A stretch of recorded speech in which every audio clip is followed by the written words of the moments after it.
Warm welcome to everyone to today's program sponsored by the Plant Initiative, The Myth of Human Exceptionalism, a conversation with Christine Webb. My name's Pete Yo. I'm a Plant Initiative volunteer, and I'm very pleased to introduce Christine and to start off our 1 hour program, which will be moderated by Plant Initiative Exec Director Paul Moss. Now, Dr. Christine Webb is an assistant professor in the Department of Environmental Studies at New York University, where she's part of the Animal Studies program. Her research is driven by growing awareness that the ecological crisis demands a profound shift in how we understand other animals and our place among them, leading to two intersecting lines of inquiry. In particular, her recent work engages critically with human exceptionalism and how this pervasive ideology, oftentimes hidden, biases scientific exploration of the more than human world.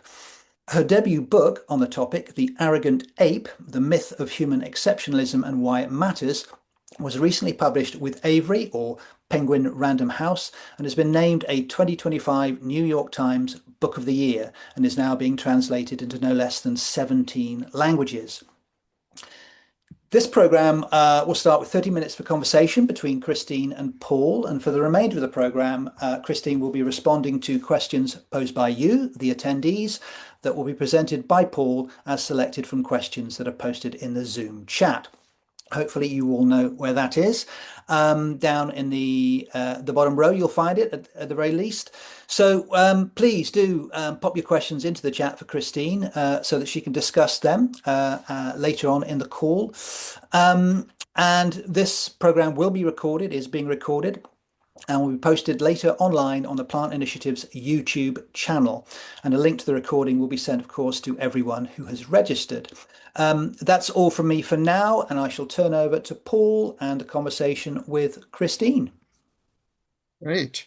Well, thanks so much, Pete. It's really appreciate the introduction and welcome everyone to today's conversation. I'm really glad to be having this opportunity for all of us to be talking with Christine. So, just to start off, Christine, I wonder if you could tell us a little bit more about your background and how you came to be interested in the issues of ethics and more than human beings. Sure. Hi, everybody. Thank you so much. It's a joy to be here. So I would imagine that, like many of us in this room, I grew up loving the great outdoors. I've always been an animal lover and had a fairly animist sense as a child that everything around me was alive and agentic. But when I entered school, there was a lot that took me away from those sensibilities. I was spending a lot more time indoors, staring at a chalkboard or a computer and not at the clouds or the flowers or the birds. And yet I had this incredible biology teacher who introduced me to evolution. And I was captivated by Darwin's theory instantly, that this idea that all species evolve from common origins and are interrelated with one another, that gave or kind of legitimized that sense of kinship that I had with other animals. And then at the same time, there were certain practices in my education, like animal dissections or bug collections, that seemed to come into conflict with that worldview. And so there were things that I was confused about, things I wanted to learn more about. Fast forward to university, I was lucky enough to take a primatology class, and I knew pretty instantly that I wanted to become a primatologist. Other primates are interesting because they straddle this supposed boundary between human and animal. And looking back, I've always been really interested in challenging that boundary and troubling it. Great. Well, thanks. Are there any other experiences that also maybe just stood out for you in the process? I also grew up with dogs, and I'm an only child, so dogs, were like my siblings. And then as I started to work with other primates in the field, I had a number of experiences with, for instance, baboons. One instance encounter in particular comes to mind with a baboon named Bear, who I showed me that he was capable of of cognitive abilities like theory of mind that I didn't think other animals or had been taught that other animals were not capable of. So I had a bunch of really beautiful, intimate experiences working with baboons like Bear that started to really call into question some of the ideas about what makes humans different from other animals. So I had the kind of knowledge, but I was also having these firsthand encounters and experiences, and I continue to have those. Say it's always the animals that teach us the big lessons. Right. Well, the term human exceptionalism really features so prominently in terms of the Arrogant Ape, your book. I was wondering if you could explain more what you mean by that term and why you use it. Yes. So I define human exceptionalism as the belief that humans are separate from and superior to the rest of nature. And I use that term, or I chose that term as opposed to a related term like human supremacy or human uniqueness for several reasons. So if we're taking Darwinian logic seriously, then we might be able to say that, okay, all species are related and that differences are a matter of degree and not kind. And that's true of physical characteristics and psychological characteristics. But that each species can inhabit its own physical and psychological niche. So every species may be described as unique to some extent. And in that sense, I'm not wholly opposed to this idea of human uniqueness, that maybe humans have qualities that distinguish them from other forms of life, so long as we say the same for every form of life, that every, whether you're a pea plant or a baboon or a dragonfly, you have unique characteristics. So I didn't want to confound what I was talking about with something like human uniqueness. Human exceptionalism is different from human uniqueness because human exceptionalism suggests that what is distinctive or unique about humans is somehow more advanced and worthy than the distinctive features of other forms of life. And I like how human exceptionalism kind of combines this notion of uniqueness and superiority at once in that word exceptionalism. And that's why I chose this term. And one of the main arguments I'm making in the book is that this worldview of human exceptionalism is so pervasive that we often don't see it. It's so ubiquitous in our society that it's often normalized, and it exists, in our language and in our politics, in our economics, in our religion, in our advertising, and in our media. But perhaps most unsettlingly for me as a scientist, human exceptionalism has even seeped into the sciences, and that is one of the main focuses of the book, are the ways in which this worldview has infiltrated the science, and thus the way many of us come to understand and get to know nature. Right. So so it looks like that was one of the reasons why you wrote the book, is that you wanted to communicate this to others so that they could understand this phenomenon. And what are you hoping that your book will accomplish? Engaging with these ideas and kind of learning how to see past the way my basic sense of the world had been framed by human exceptionalism, even, or perhaps maybe especially within the sciences. That changed my whole way of being and relating to the world around me. It's interesting because in science, when we say something is a myth, we mean that it's a falsehood, that it's not true. But my colleagues in the humanities, social scientists, a religious studies scholar I'm thinking of in particular, she's helped me see that in that field, myths are not necessarily falsehoods, but there are these powerful stories. They're often unconscious stories about the world and about our place in it. And so what I'm hoping to do with the book is I'm kind of trying to highlight both senses of the word myth, the myth of human exceptionalism, the myth in the sense of human exceptionalism is a falsehood from a scientific point of view if we're taking Darwinian evolutionary logic seriously, then there is no hierarchy of beings. We have to understand continuity and interdependence. But I'm also approaching it as someone would in the humanities, as it's a myth because it's an incredibly powerful, collectively lived worldview and ideology and reality that has even seeped into the sciences and biased the way that we do science. Great. Well, it was I really enjoyed reading your book, and I hope that people, I don't know if you can see this in the screen here, but I hope that people will take a look at the book and buy it because it really is excellent. And one of the things I was touched by in the book was the way you talked about plants. And as you know, our organization is focused a lot on plants and trying to encourage people to interact with them more respectfully. But so I'm just wondering in which ways that you feel that arguments against human exceptionalism apply to plants as well as to animals. I'm so interested in the parallels there, and especially in the history of science that has downplayed or denied the mentality of other forms of life. And it feels like, there's been this reignited conversation around plant cognition and agency and ethics.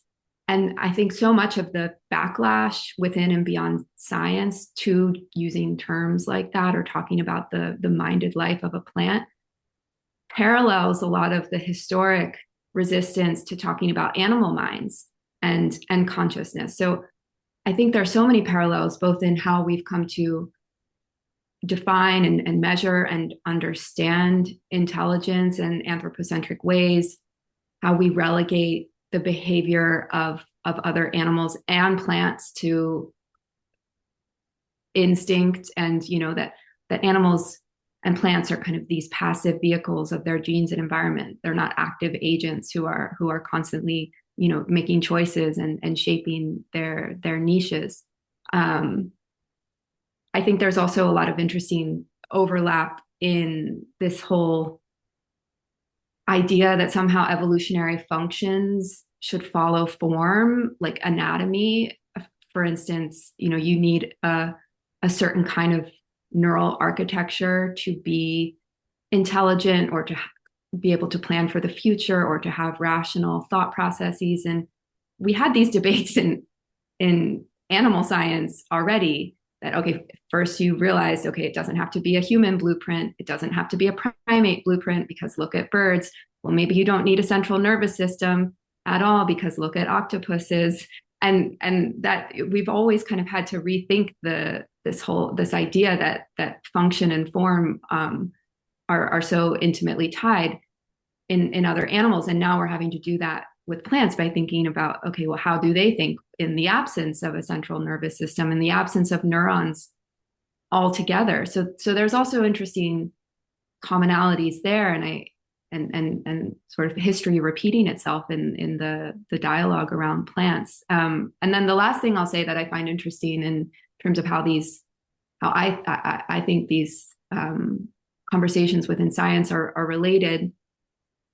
In animal behavior, there has historically been this tendency to focus on a particular model of nature, the red tooth and claw view of nature and evolution, that animals are vying for status and they are competing with one another, and downplaying the role of cooperation in evolution and in nature. And we've seen this same kind of conversation play out in plants, and then pioneering thinkers like Suzanne Simard or Robin Wall-Kimmerer who are coming in and saying, no, cooperation also structures evolutionary interactions and interactions within nature. And again, it feels like history repeating itself because these are the same kinds of conversations and debates that we had decades ago in animal science. So I would actually love for someone to kind of do a systematic analysis of all of the different ways these conversations are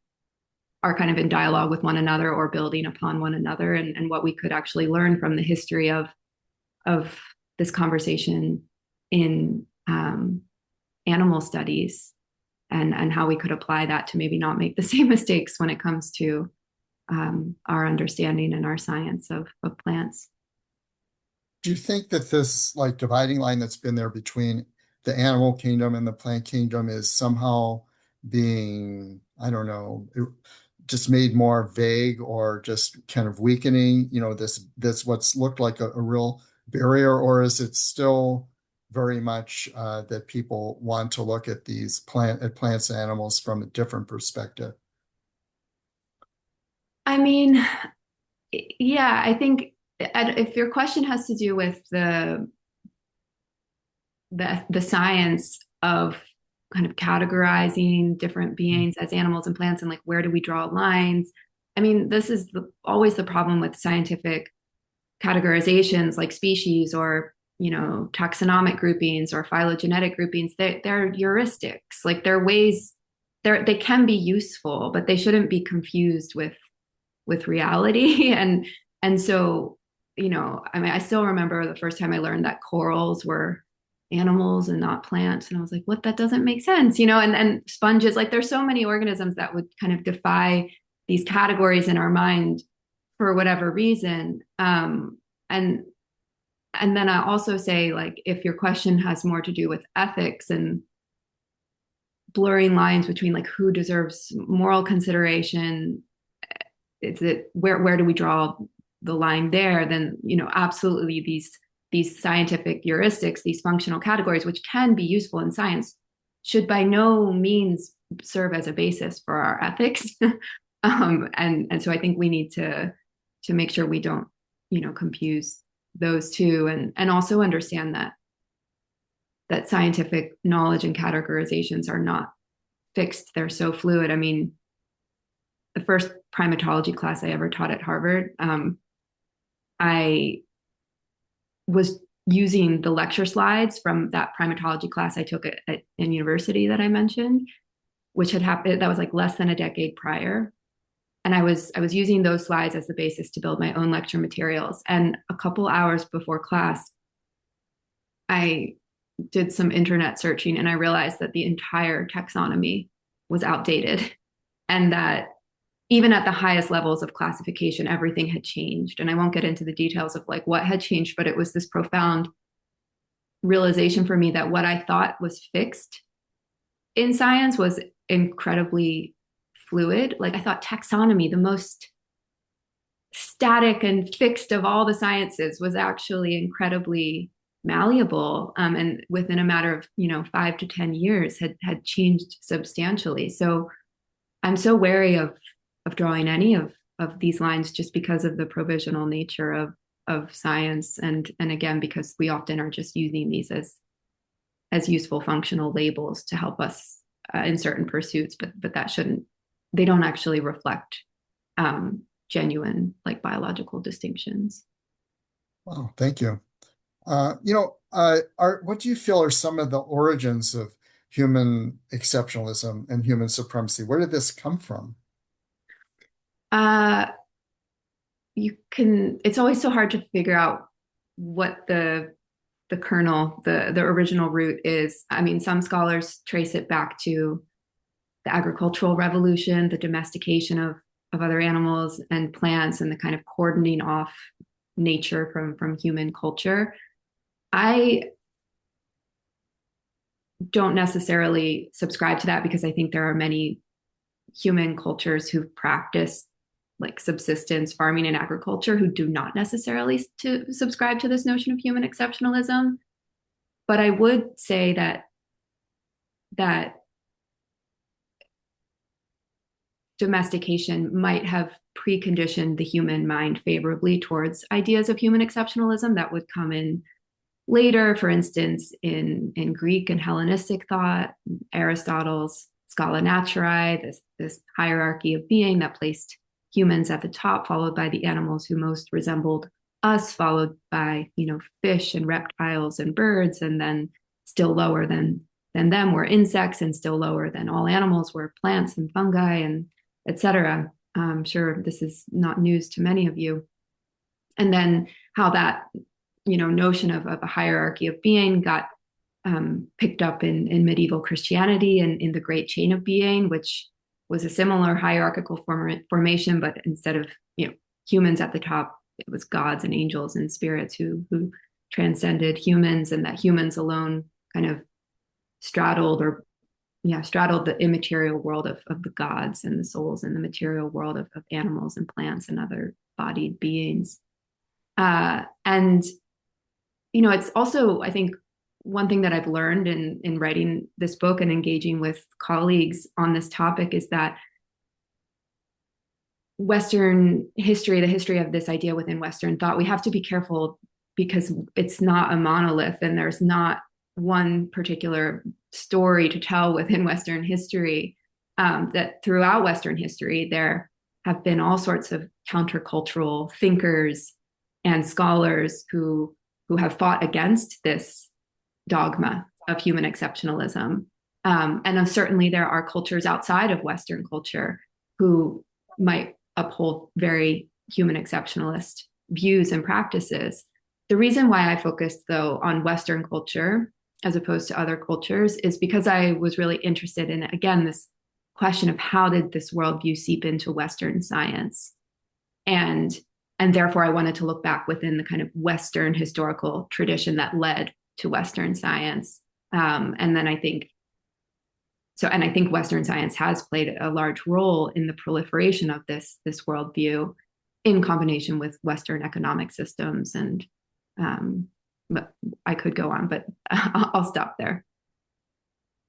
Well, if we want the dominant culture to move away from a belief in human exceptionalism, do you have some thoughts about how we might approach that? I think a lot about this question of how cultural change actually happens. And I think it happens in conversations and communities like these. And I think there's like a force of repetition about sharing stories with one another's and, experiences of the world, and really giving each other permission to have a different orientation towards the more than human world.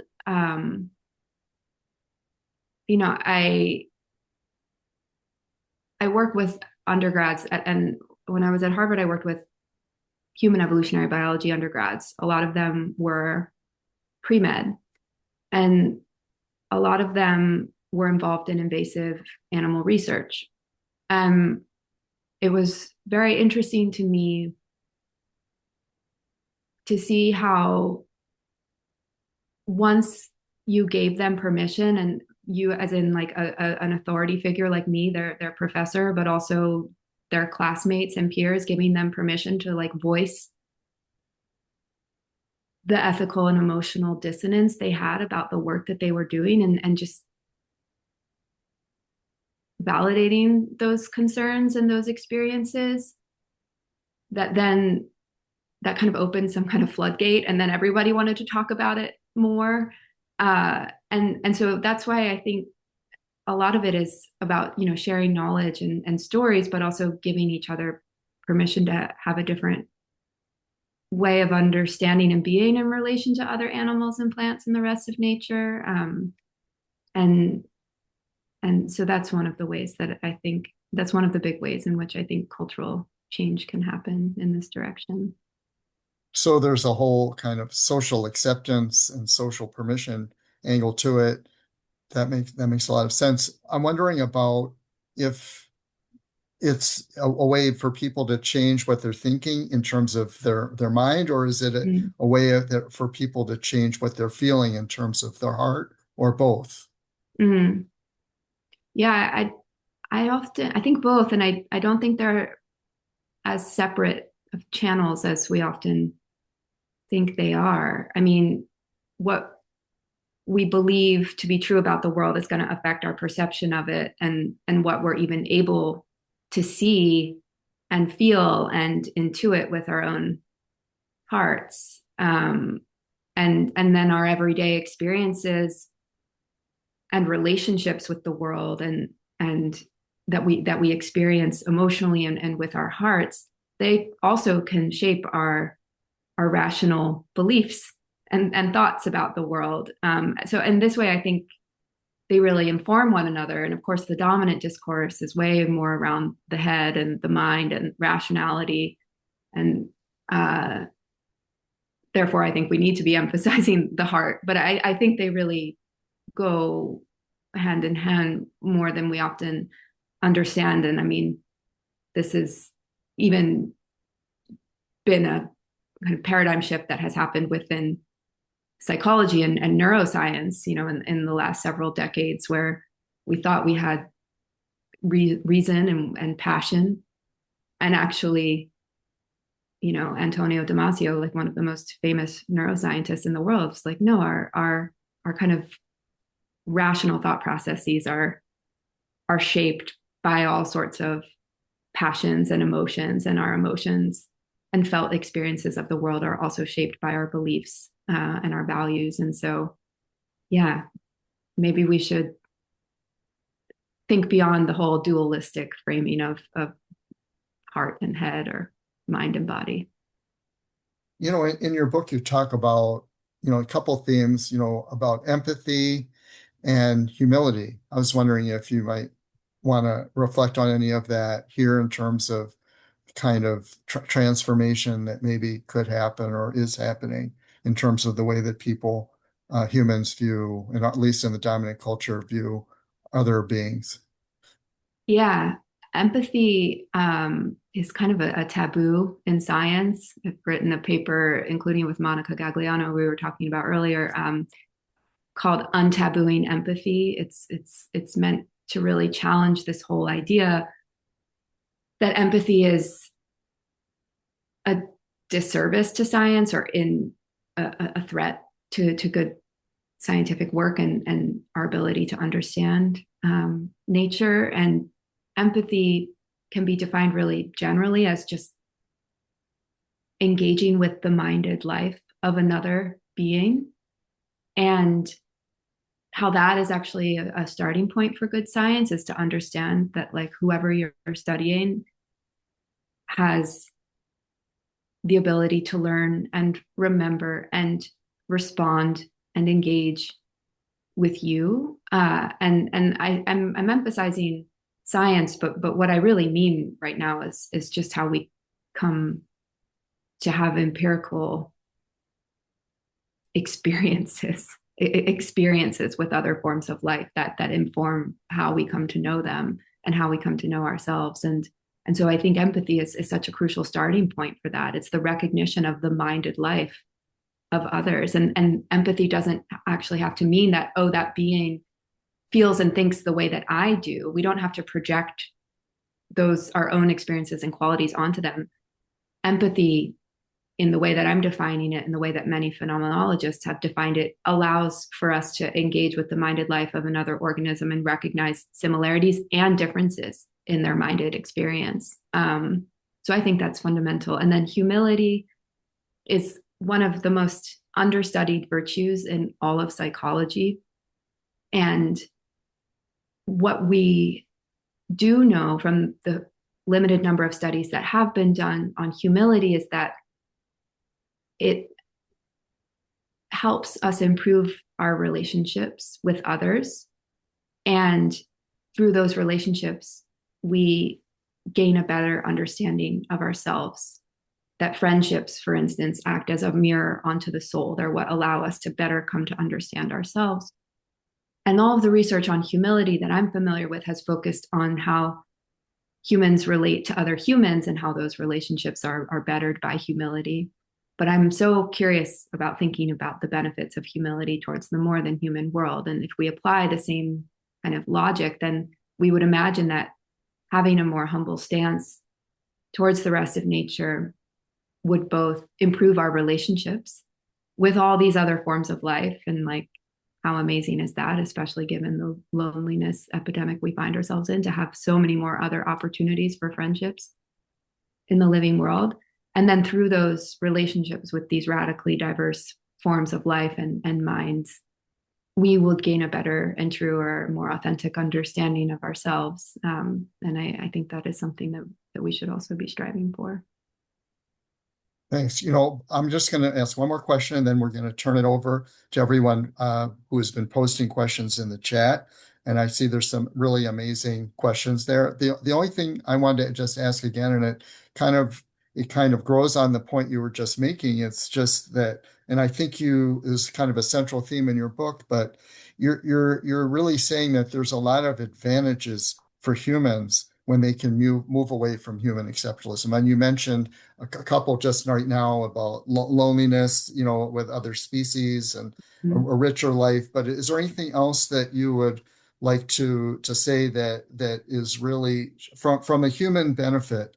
Mhm. Why moving away from human exceptionalism is a good thing for us.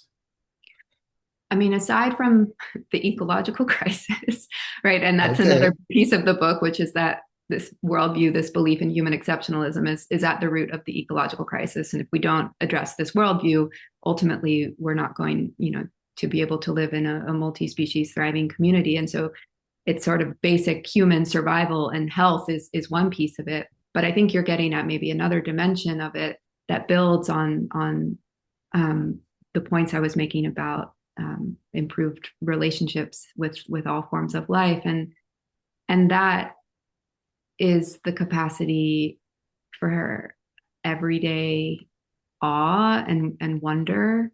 I mean, so much of the environmental discourse, as you said, these days emphasizes what humans stand to lose, like what we have to give up, long-term adverse impacts and consequences, sacrifices, et cetera, and not all of these incredible things that we stand to gain.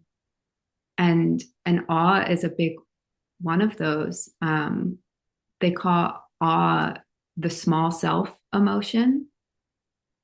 It gives you a sense of your own smallness in a way that is not necessarily depleting or diminishing, but actually makes you feel connected to a much bigger story and narrative. And that experience can be very, very grounding and enjoyable. It can also be a little bit terrifying, but it's one that forces you to like shift your frame of reference, your understanding of the world, constantly be learning things. So I would put awe and wonder right up there with humility in terms of what we stand to gain.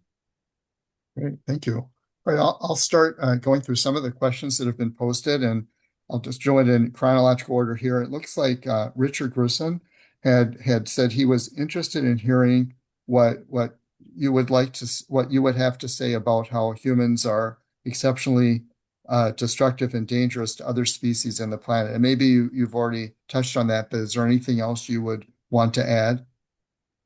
Yeah.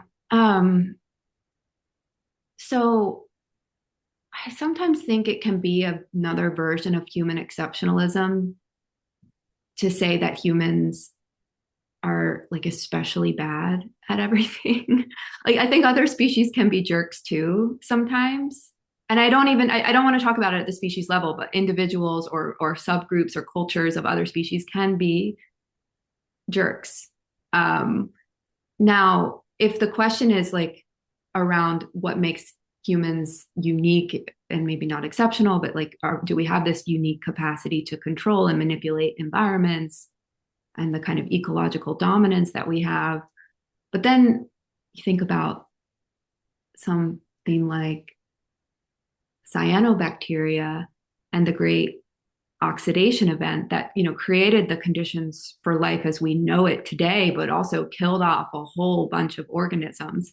I kind of question this notion that humans are unique in this power to manipulate and control environments because organisms, microbes, many other forms of life have managed to do this at different points in history. And it's not to like normalize it or say that it's inevitable, but it's just to say that there are other versions of ecological destruction that are not just about the current dominant human culture.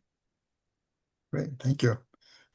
This is a question from Jennifer Sterling from the Aldo Leopold Foundation. She's interested in if you could say a little bit more about human exceptionalism and its impacts on science, and especially specific to the ecological sciences and land stewardship. Mm.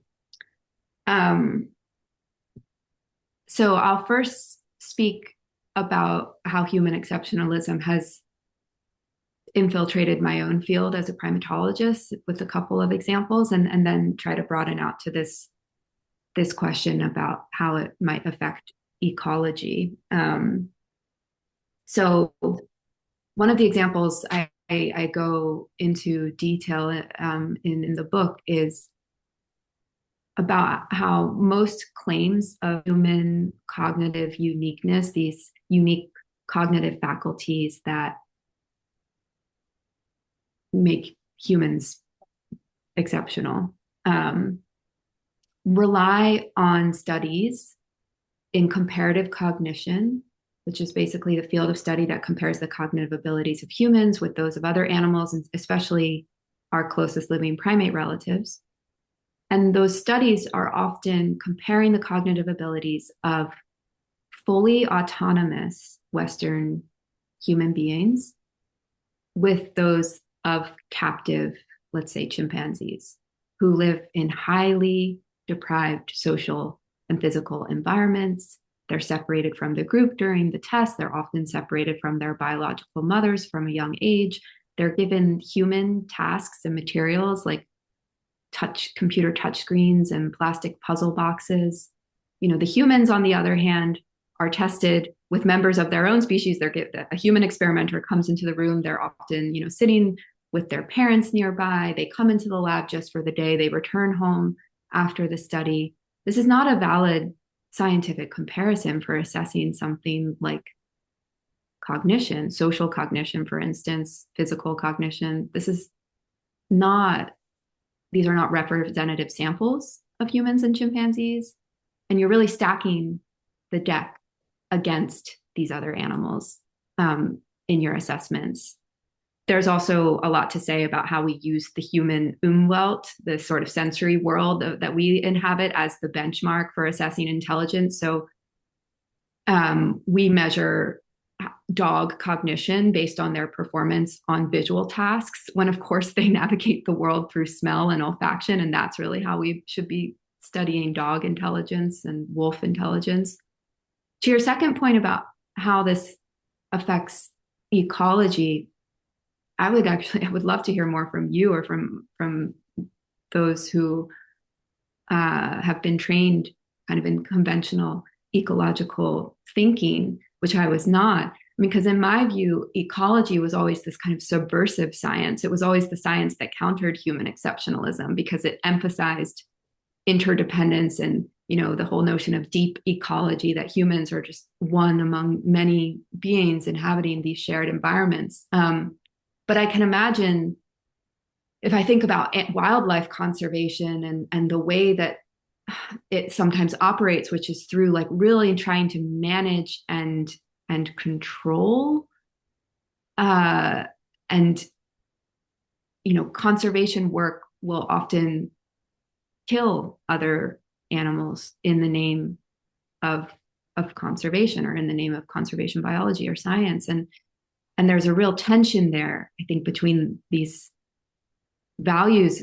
If we're really to move beyond a world dominated by human exceptionalism, then we're going to be thinking not just about species and ecosystems. We're going to be thinking about individual well-being and health, and these trade-offs will not be so clear. Like, why should we kill a number of so-called invasive species in the service of what, or of whom? And is that really our right? Is that our place in nature to be the arbiters of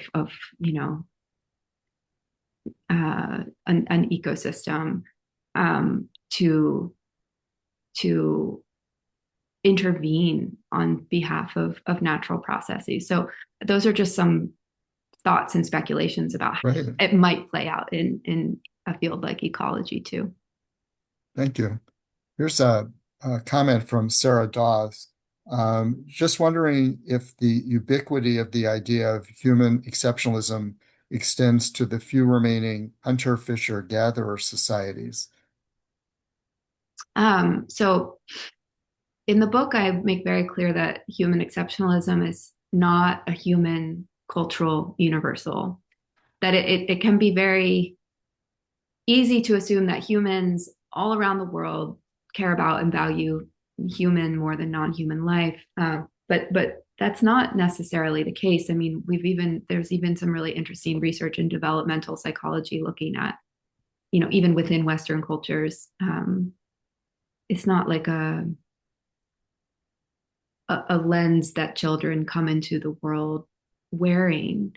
So I think I would have to know a lot more about the sort of specifics of these human cultures you're referring to, and if we're really thinking about human exceptionalism as being this belief in a hierarchical divide between humans and the rest of nature, then there are certainly many indigenous societies, past and present, who would not endorse that cosmology. In fact, whose entire worldview is sort of centered around the inverse, right? Which is that humans are just one part of nature, and that relationships between humans and other species and ethical deliberations are reciprocally negotiated, that humans are not alone the arbiters of nature's fate, but that there is a sort of reciprocity at play. So yeah. Thank you. Here's a comment or observation as well as a question from Josh Mund. One way that many people think that humans are exceptional is the way that we are connected to our past and future selves by memory and thoughts about the future. Mm-hmm. Some ethicists think that death, as opposed to suffering, is only bad for beings that have that kind of connectedness over time. I wanted to ask you for your take on the evidence that some, many, most, perhaps non-human animals think about the distant future or remember the distant past. So it's kind of about memory and animal cognition. Yeah, I think it's a great question. I'm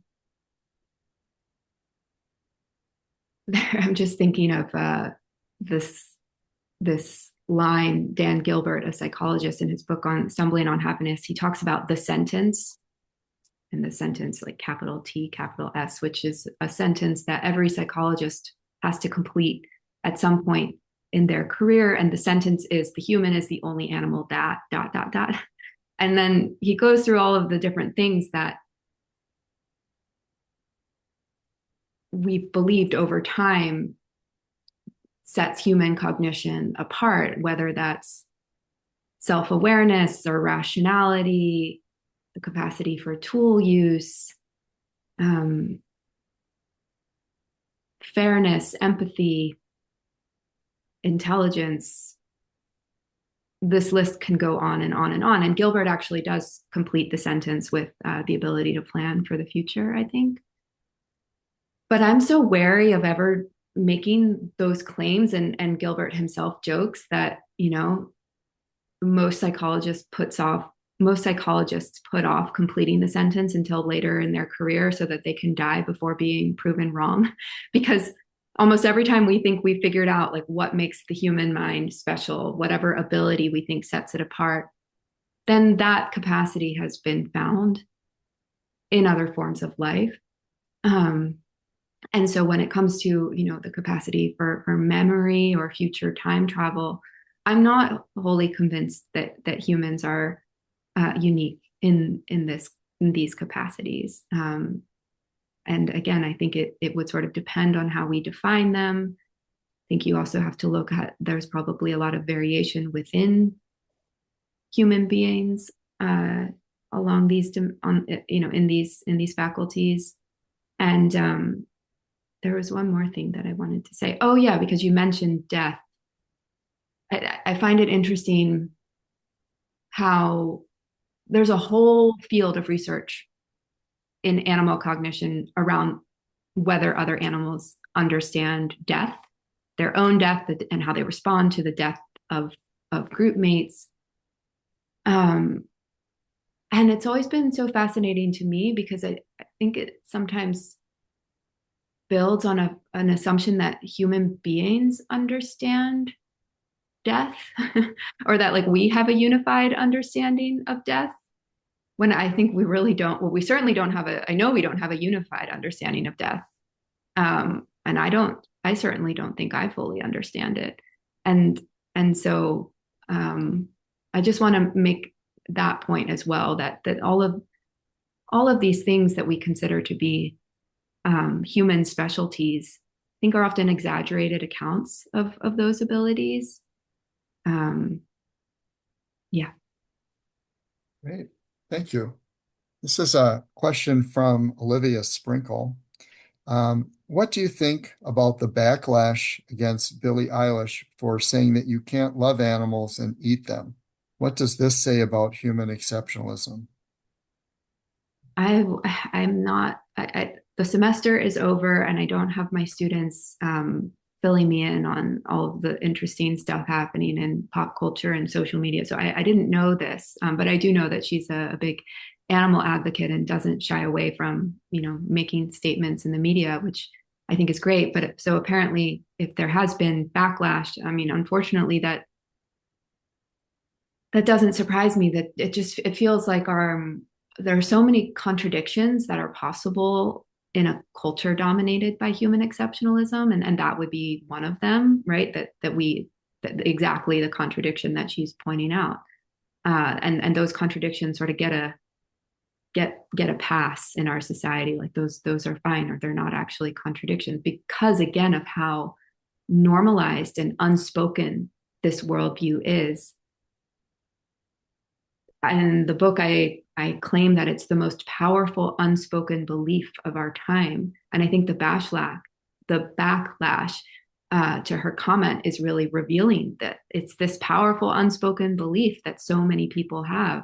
Another example that comes to mind is in biomedical research. The justification for using animal models is their biological and psychological proximity or similarity to human beings. That's why animal models are supposed to work, because they are so similar to human beings and they can model human physical and psychological psychiatric disease. But shouldn't that same exact logic call into question the ethics of using them and harming them in the name of scientific knowledge or progress?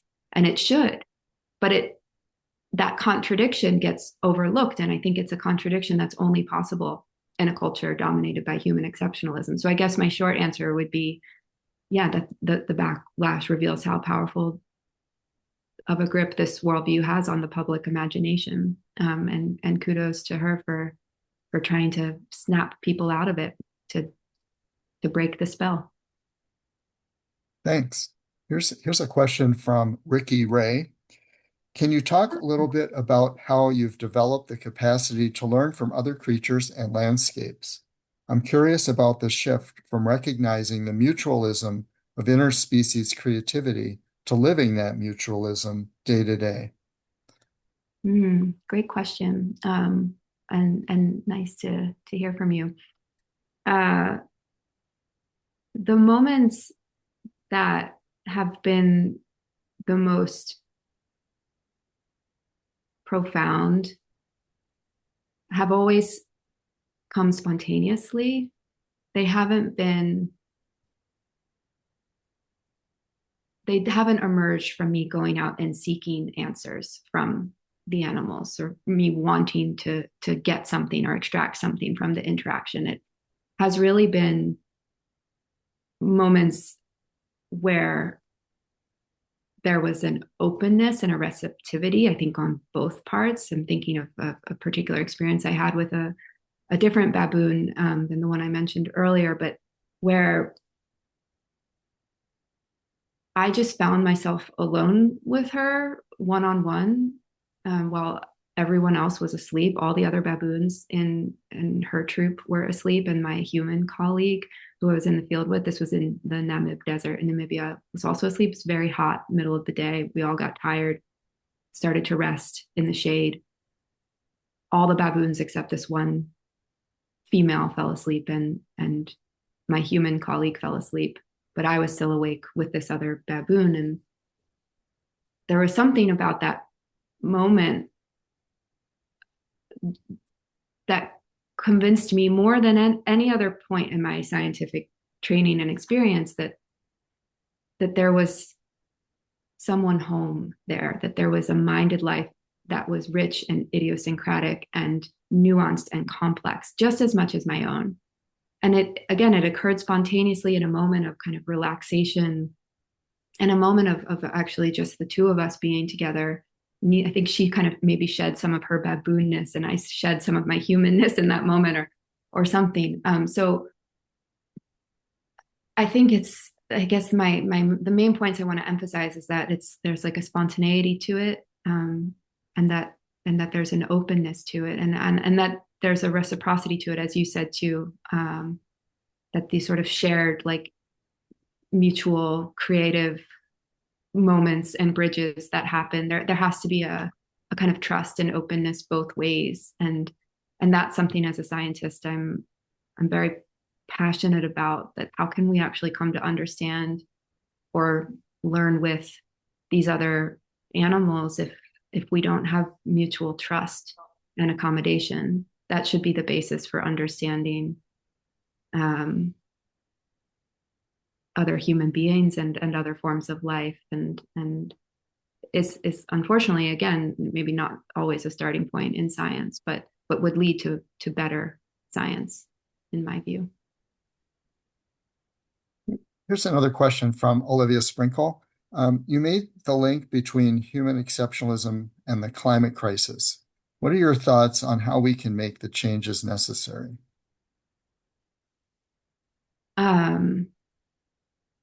So obviously, the paradigm shift that is, I believe, underway already to some extent, but that would need to happen, would require vast systemic changes in our economic systems, in our legal systems, in our education systems. But I also think there are things that we can do and do every day that move us towards a less anthropocentric world. I mean, if you just think about something as simple and yet profound as the language we use all the time when we talk about other beings, there was certainly a time in my life and in my career as a scientist that I didn't think twice about, talking about other animals using impersonal pronouns like it's as opposed to she and he and they. But now I'm very cognizant of that, and I try very hard to use terms that honor the subjectivity of the other animals I'm working or living with.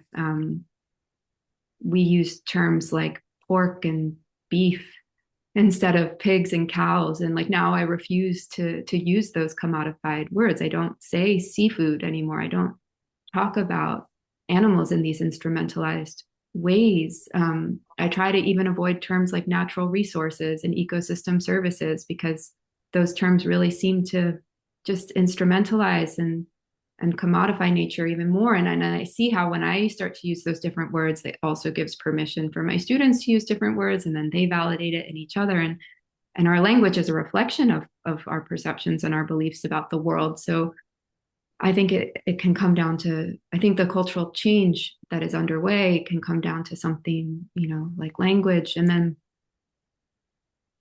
I think so much has to do with attention,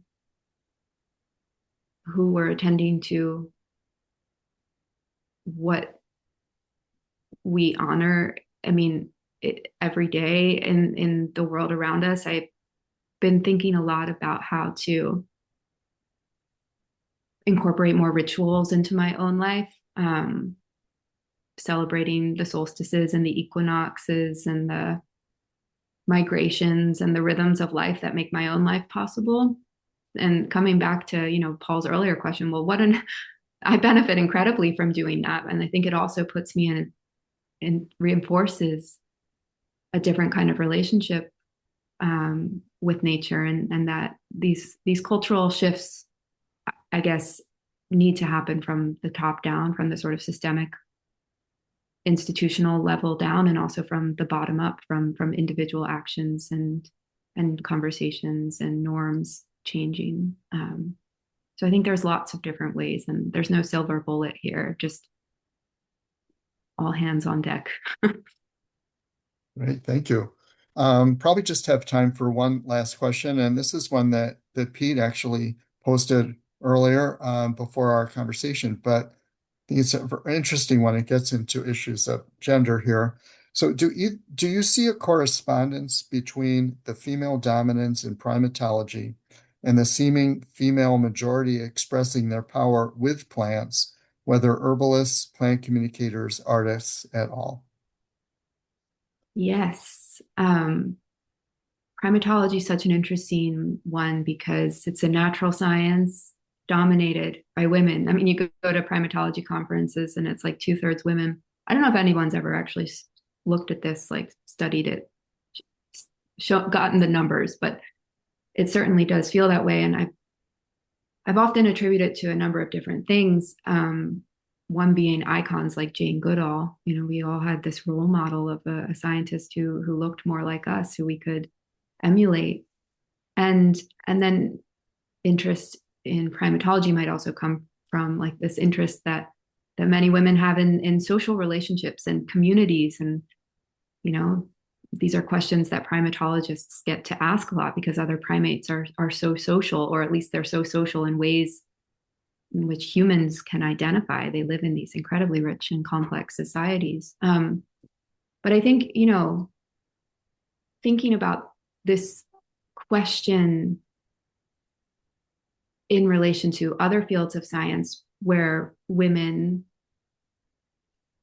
have made huge impacts. I often, I'm thinking of my colleague Monica Gagliano, or Lynn Margulis, or Suzanne Simard, Robin Wall Kimmerer. It does seem like there's something about operating on the margins of science, which many of these scientists have had to, either because of their gender or because of the work that they're doing that is pushing back up against some orthodox assumptions within science, that then is allowing for these incredibly rich discoveries that are again pushing back against like dominant narratives and worldviews. And so I think that part of it might just be, I guess what I'm saying is that I think part of it might come from gender differences and things that women care about more than men, or are drawn to more than men. Some of it also might come from like socially constructed roles, and then the inability of women to have a certain impact in the sort of mainstream scientific discourse, and then they come up with these ingenious ways of challenging current orthodoxy within the science. I certainly, Barbara Smuts is another primatologist who comes to mind, who's had an incredible influence on my own work as a primatologist, and some of the work and questions that she was pursuing decades ago were so ahead of her time in many ways, but were they given the kinds of scientific legitimacy, or were they accepted by the scientific establishment? Not necessarily. And so I think both of those forces are at play. Wow. Well, thanks so much. I'm going to turn it back to Pete to do the closing, and it's just amazing your responses. So thank you. Thank Pete. you. Yeah, what an amazingly rich conversation. I trust everyone will have enjoyed that. We're at the hour, and I had been prompted to ask Christine and Paul if they had any brief final remarks. They'll have to be brief, but I'm going to flip it a little bit and just ask Paul, what's excited you most about this conversation? And Christine, what's most exciting you as you look into the near future? Well, for me, I just thought it was great. Just the questions, the rich questions that came up, and just hearing the amazing responses from Christine. Christine. Yeah, the academic year is finally drawn to a close over here, and I have talked to several of my students who took my class, the Arrogant Ape, and just hearing the way it impacted them, and that their own kind of microculture that has formed has just been really validating. They're on this unlearning journey to move beyond human exceptionalism in their own personal and professional lives, and it just, I guess, gives me a sense of hope and genuine possibility for the cultural changes that we've been talking about, and the ways that they happen. Wonderful. Well, on that positive note, Christine, thank you ever so much for your thoughtful, inspiring, and heartfelt sharings today. And thank you to Paul for fielding all those questions. We had a rich train of interactions in the chat. Really good, and some wonderful links shared. So thank you also to the audience members, everyone who's attended live, for their involvement. And obviously, thinking to the future, everyone who'll be watching this at some point in the future. Thank you for everyone's involvement. Now, this program has been one of a series of online events from the Plant Initiative about the human-plant connection. Our next two events are an online forest bathing experience with Amelia Sauter, which is scheduled for June 19th this year, and features an experiential introduction to forest bathing that participants can take part in at their own locations. And then on July 22nd, we'll welcome plant study scholar Yoella Jacobs for a conversation with Plant Initiative board member Laura Pastafi on perspectives on plants, from phytopoetics to networking in community. So thanks again very much for attending today. And if you'd like to support these types of programs in the future from the Plant Initiative, we're always appreciative of donations through the Plant Initiative's website, www.plantinitiative.org. So thank you again, and warmest wishes for the rest of the week and beyond. Bye-bye. Thank you, everyone. Thank you.